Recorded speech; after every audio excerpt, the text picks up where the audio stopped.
Nous avons vu d'abord un azobé qu'on a battu, on a tronçonné en partie et une grande partie est restée. Cette partie-là peut être importante, mais nous n'avons aucun moyen pour exploiter les parties qui restent là. C'est du bois qui risque d'être gâté si nous n'avons pas de possibilité de l'enlever de la brousse.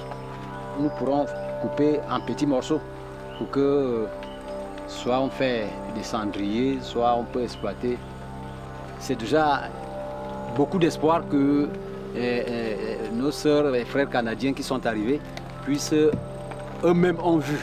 Ils ont vu ce qu'il y a sur le terrain et ils vont réfléchir pour nous aider à améliorer l'évolution de notre entreprise des forêts communautaires.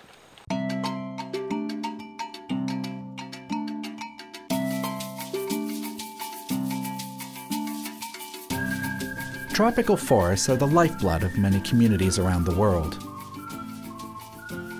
Rich in biodiversity, the forests can support hunting, fishing, subsistence farming, industries like rubber tree tapping and logging, if they are managed sustainably.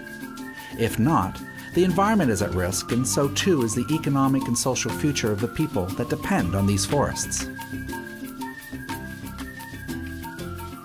That's why a Canadian idea has taken root on 5 continents, including Africa.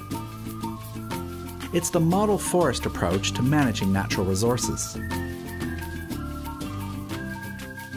At the heart of each forest, like this one in Cameroon, is a group of people who may have different perspectives, but who work together to manage their forest landscape.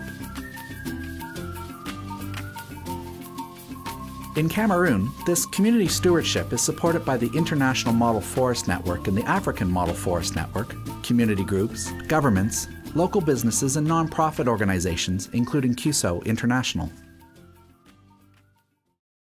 Le défi majeur qui se trouve au niveau des forêts modèles, c'est comment mettre ensemble des gens qui ont des points de vue différents, des gens qui ont des divergences dans leur vision des choses. Comment les mettre ensemble pour qu'ils puissent réfléchir, pour trouver des solutions aux problèmes qu'ils rencontrent au quotidien. Ça, ce n'est pas évident parce que quand on se retrouve dans une logique où il y a plusieurs acteurs qui ont des ambitions différentes, mais qui concourent tous à la gestion des ressources naturelles d'un même ensemble, il peut arriver qu'on ait des difficultés à avoir un consensus autour de ça. C'est un grand défi qui se trouve là. Comment trouver ensemble le consensus? Moi, on parle des groupes d'acteurs et on parlera des groupes d'acteurs des femmes rurales, des groupes d'acteurs des chasseurs, des groupes d'acteurs des maires. Donc, en fait, toutes les composantes de la société qui se constituent en groupe en fonction des affinités qu'ils ont dans leur cadre d'intervention.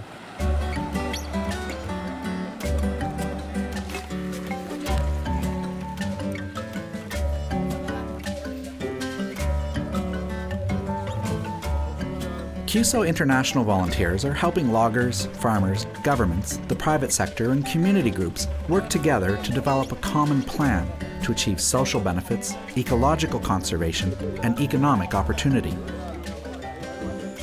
Le but, bien entendu, de ces projets modèles, de forêts modèles-là est de participer à l'amélioration du niveau de vie des gens. Il n'y a pas une pauvreté extrême, mais il y a une absence de moyens, une absence de ressources.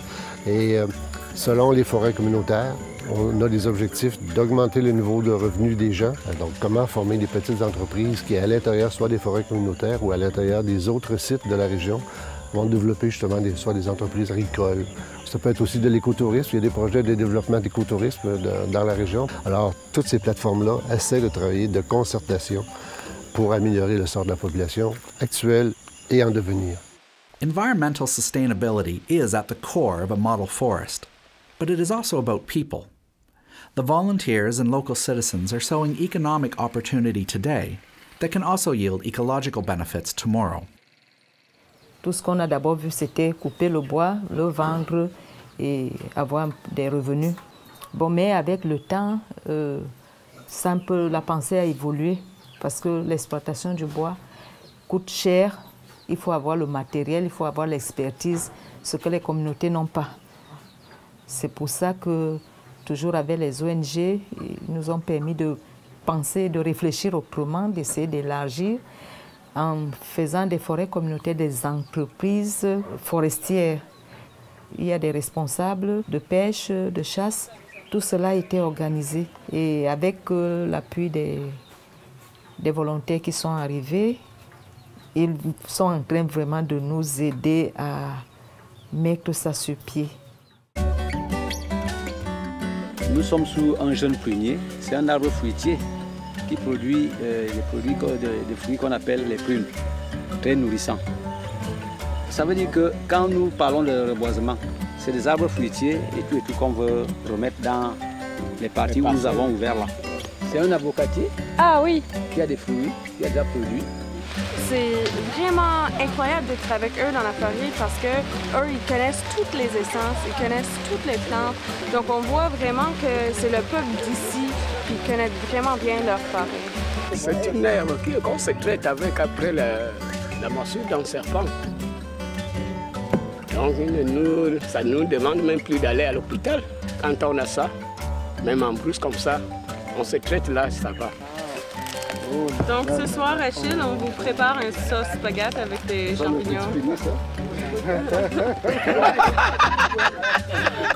Moi, je trouve qu'il y a beaucoup d'espoir. Il y a beaucoup de chemin à faire. Peut-être les appuyer à trouver des meilleurs équipements pour pouvoir, mettons, transporter les bois qui restent, pour améliorer certaines pratiques dans la gestion de leur forêt communautaire. Puis comme on parlait tantôt d'aller d'une forêt communautaire à une petite entreprise.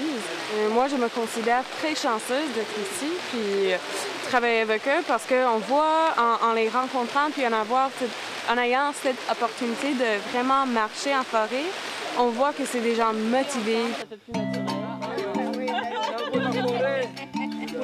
Tu as fondé l'idée de la modèle forêt, c'est une bonne idée. C'est une très bonne idée, très géniale. Parce qu'au fond, là, nous, on veut le développement de notre village. Et la forêt, là, peut nous procurer un peu de moyens pour qu'à l'avenir, nos enfants trouvent qu'on a fait quelque chose.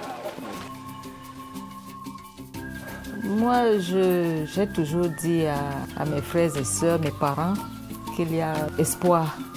Nous avons déjà quand même un niveau de sensibilisation assez poussé, mais si nous arrivons à concrétiser, ce sera formidable.